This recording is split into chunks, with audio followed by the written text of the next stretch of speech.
நீங்க ஒன்றும் வருத்தப்படாதீங்க, நம்பிக்கையோட இருங்க. கூடிய சீக்கிரம் உங்க குழந்தை கிடைச்சிரும். எனக்கு அந்த நம்பிக்கை இருக்குங்க. சீக்கிரமாவே தேவிமா கிடைச்சிருவாங்க.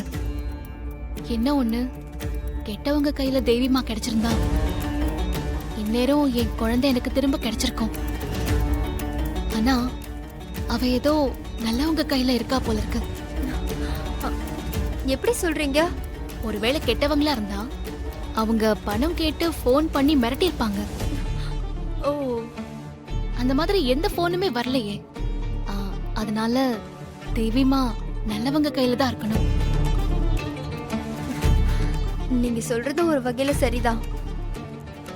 குழந்தையோட போட்டோ காட்டுறீங்களா?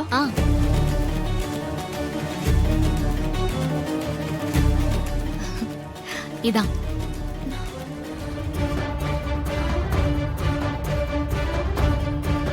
இன்றே டவுன்லோட் செய்து உங்கள் ஃபேவரட் ஷோக்களை என்ஜாய் பண்ணுங்க.